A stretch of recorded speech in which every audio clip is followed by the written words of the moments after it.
हरिओम गुरु प्रेमियों, आज की अमृत कथा 2 अक्षर का राम नाम। समुद्र तट पर एक व्यक्ति चिंतातुर बैठा था। इतने में उधर से विभीषण जी निकले। उन्होंने उस चिंतातुर व्यक्ति से पूछा, क्यों भाई, किस बात की चिंता में पड़े हो? मुझे समुद्र के उस पार जाना है, परंतु कोई साधन नहीं है। अब क्या करूं? इस बात की चिंता है। अरे, इसमें इतने अधिक उदास क्यों होते हो?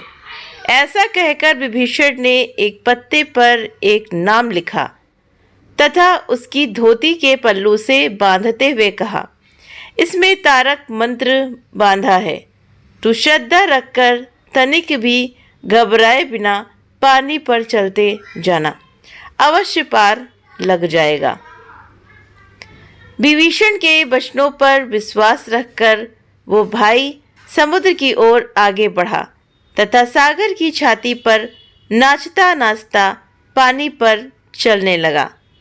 जब बीच समुद्र में आया तब उसके मन में संदेह हुआ कि विभीषण ने ऐसा कौन सा तारक मंत्र लिखकर मेरे पल्लू से बांधा है, मैं समुद्र पर चल सकता हूँ।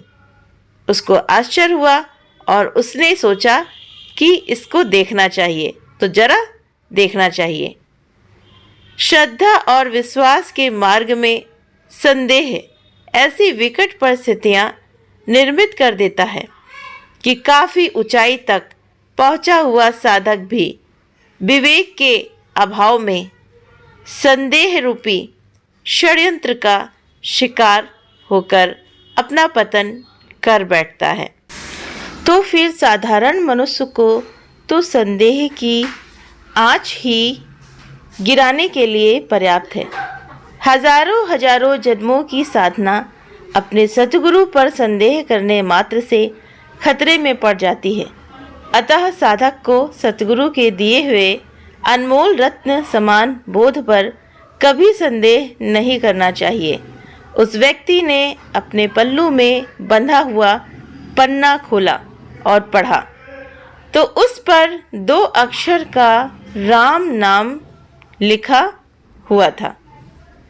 उसकी श्रद्धा तुरंत ही क्या हुआ कि अश्रद्धा में उसकी जो श्रद्धा थी वो बदल गई। उसने सोचा, अरे ये तारक मंत्र है, ये तो सबसे सीधा साधा राम नाम है। उसके बाद उसके मन में इस प्रकार की जब अश्रद्धा जैसे ही उपजने लगी और वैसे ही ऐसी अश्रद्धा उपजते ही क्या हुआ कि ये डूबकर मर गया। हृदय में भरपूर श्रद्धा हो तो मानव महेश्वर बन सकता है। अतः अपने हृदय को अश्रद्धा से बचाना चाहिए। इस प्रकार के संग व परिस्थितियों से सदैव बचना चाहिए जो ईश्वर तथा संतों के प्रति बनी हमारी आस्था, श्रद्धा व भक्ति को डगमगाते हों।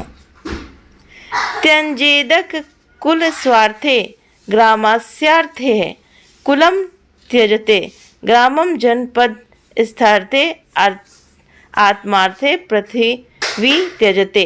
इसका मतलब है कि कुल के हित के लिए एक व्यक्ति को त्याग दो, गांव के हित के लिए कुल को त्याग दो, देश के हित के लिए गांव का परित्याग कर दो और आत्मा के कल्याण के लिए सारे भूमंडल को त्याग दो।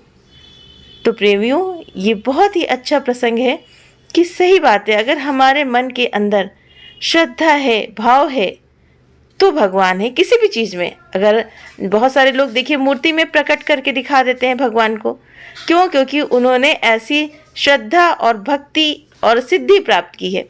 तो श्रद्धा अगर हमारे अंदर है तो हमारा कोई बाल भी बाका नहीं कर सकता। हर मुसीबत में भगवान बचाते हैं। अगर हमारे पास दुख आता है तो हम पहले ही अपने संकल्प द्वारा ये सोच लेते हैं ना कि कहीं ऐसा ना हो जाए, कहीं ऐसा ना होगा। तो वो संकल्प कहते नहीं, संकल्प में ही सृष्टि है। जो शब्द हम छोड़ते हैं अपने मुंह से या सोचते हैं तो वो पूरे संसार में घूमा करता है और लौट करके किसके पास आएगा? आसमान पे अगर हम थूकेंगे, सूरज को के ऊपर थूकेंगे, तो उसका थूक का जो छींटा है वो किसके ऊपर आएगा? अपने ऊपर ही आएगा ना। तो इसी तरह से प्रभु का नाम है, विश्वास के साथ में प्रभु का नाम हमारे हृदय में बसे, अविश्वास के साथ में नहीं। हरि ओम तत्सत।